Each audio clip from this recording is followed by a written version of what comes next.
हमजा शहबाज को as a वज़ीर आला नहीं देखना चाहते?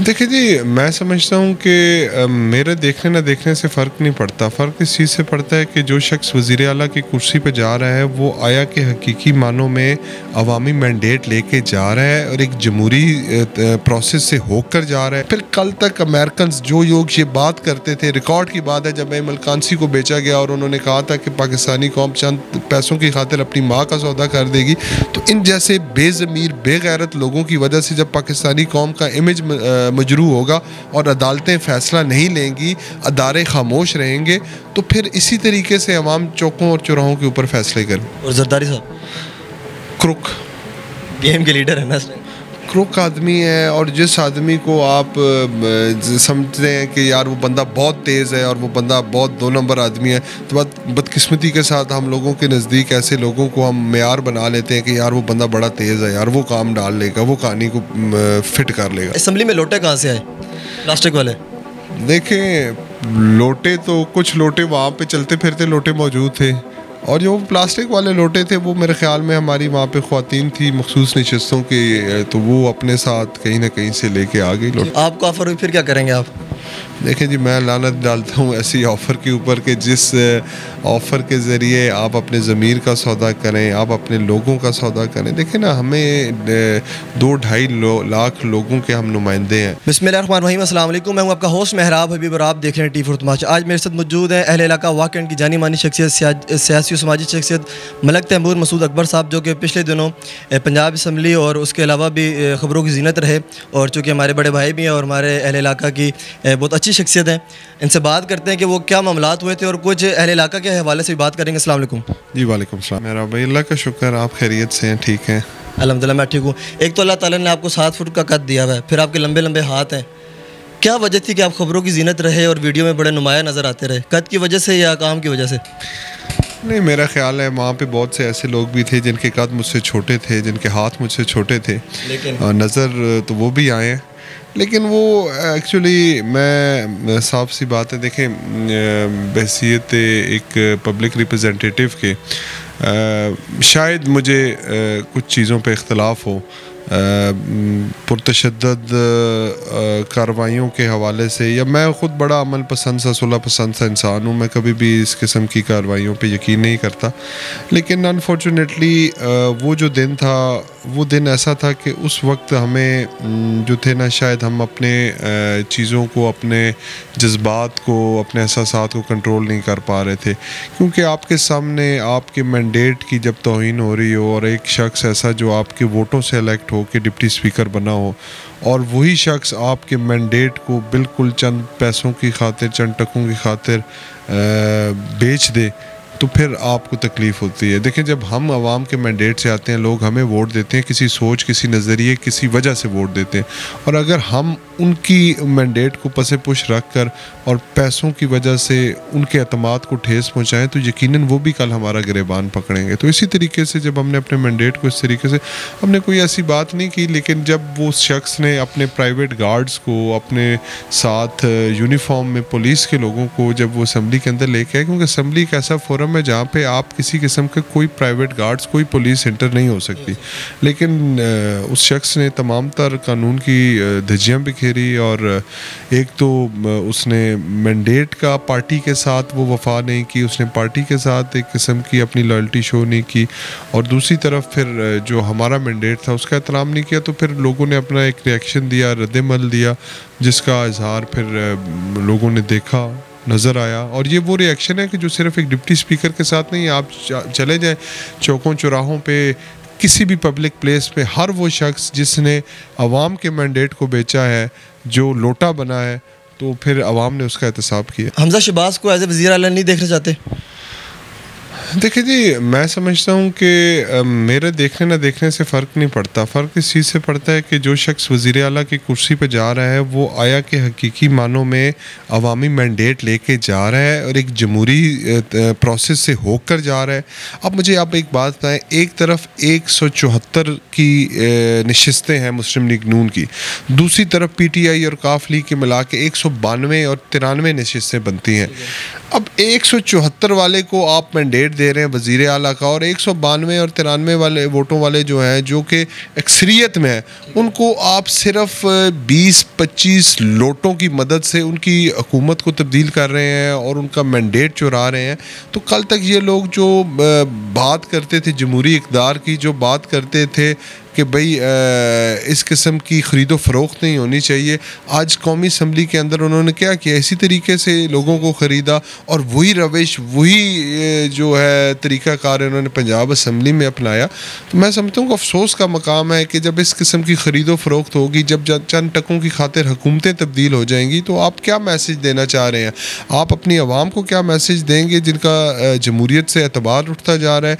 आप दुनिया को क्या मैसेज देंगे? अपने पड़ोसी मुल्क को देखें, जो सबसे बड़ी, इंडिया जो है वो दुनिया की सबसे बड़ी जमहूरियत है, और वहाँ पे राहुल गांधी ट्वीट कर रहा है, वो कह रहा है कि आप अपनी गवर्नमेंट को, नरेंद्र मोदी को इस ट्वीट में कह रहा है कि आप बिलियन ऑफ डॉलर्स जो हैं वो लगा रहे हैं अपने डिफेंस के ऊपर, तो आपको कोई ज़रूरत नहीं है इतना पैसा लगाने की। जिस मुल्क के अंदर चंद टकों के एवज़ 6-7 अरब रुपए में हुकूमत तब्दील हो जाए, वहाँ पर अरबों डॉलर लगाने की क्या ज़रूरत है? तो क्या ये हमारे लिए बेइज्जती का मकाम नहीं है?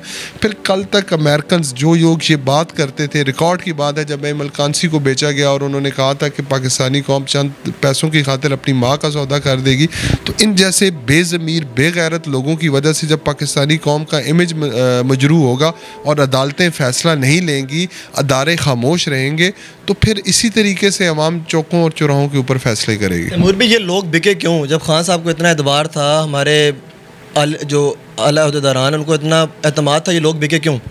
देखें जी, ये तो आप किसी भी इंसान के अंदर झांक के तो नहीं देख सकते, और ख़ान साहब ने तो मेरे समेत हर उस शख्स को जो इमरान ख़ान के नज़रिए और उसके मंशूर पर चलने के लिए आया था और इमरान ख़ान के साथ उसके काफ़िले में शामिल हुआ था, तो इमरान ख़ान ने तो उस पर एतबार किया, वो उसके अंदर झांक के तो नहीं देख सकता था।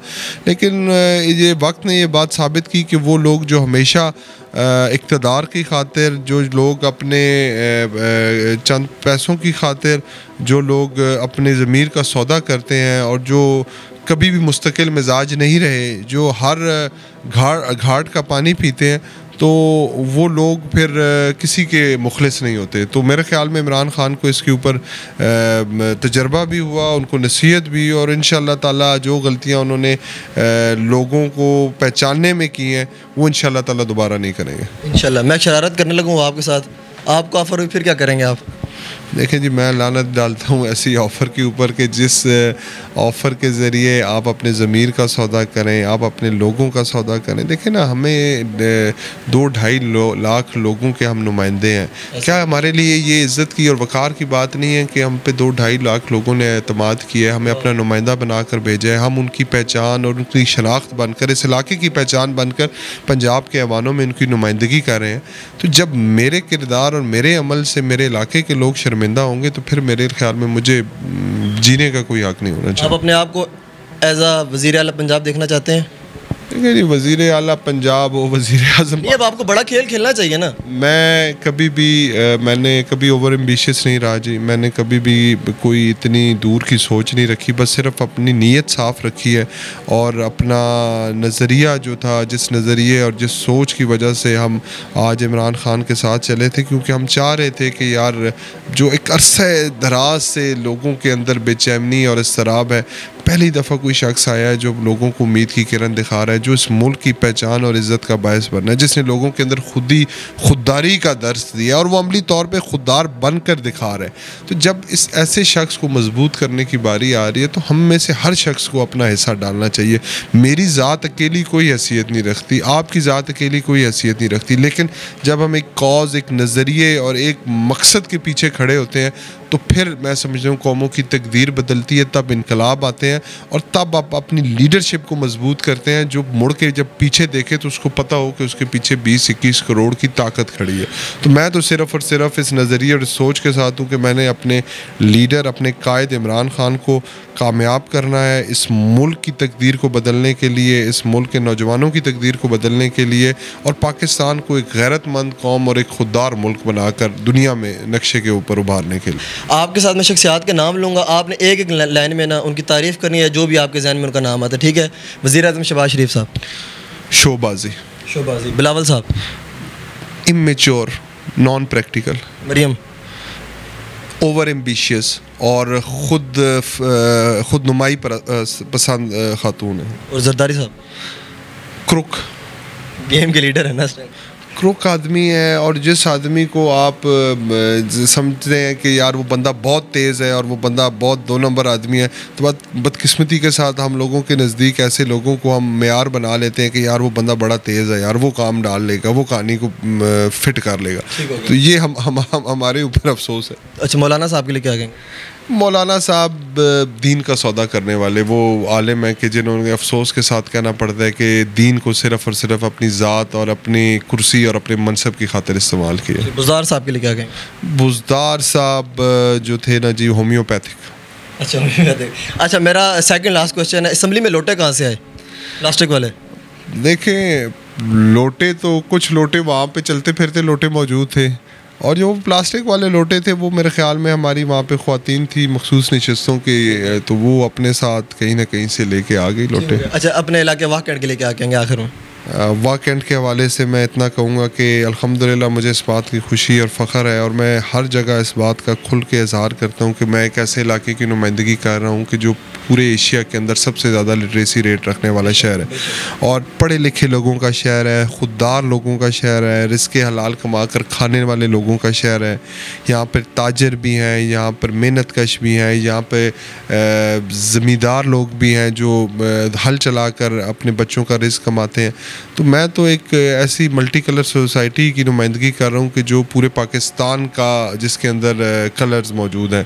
तो इन अपने इलाके के लोगों का मैं जितना शुक्रिया अदा करूँ कम, कि इन्होंने मुझे 2 बार अपने इलाके की नुमाइंदगी का मौका दिया, और मेरे ज़िंदगी में अब मेरा मिशन है कि जहाँ कहीं भी हो सकेगा, जिस कदर भी हो सकेगा, मैं अपने ज़ात और अपने किरदार के हवाले से अपने लोगों को कभी मायूस नहीं करूँगा। अच्छा, मेरे बहुत अच्छी बात है कि अपनी आखिरी सवाल मेरे जहन में आपकी बात के दौरान, इस दफ़ा MNA का इलेक्शन लड़ेंगे या MPA का? देखिए, सुनने में आ रहा है कि MNA की तैयारी है। नहीं, मैं तैयारी देखें, मैं किसी हवाले से भी सियासत में या इलेक्शंस के अंदर आप अवामी तवक्कुआत और अवामी सोच के मुताबिक फ़ैसला करते हैं। तो मेरे ख़्याल में मैं जो अवामी राय है उसमें जहाँ पर हूँ वहाँ पर मेरे ख़्याल में पसंद करूँगा। जब वक्त आएगा, जब हमारी आपस में, और उसमें कोई ऐसी बात नहीं है, हम लोग म्यूचुअल कंसेंट के साथ काम करने वाले आदमी हैं। कभी हमने सोलो फ्लाइट नहीं की।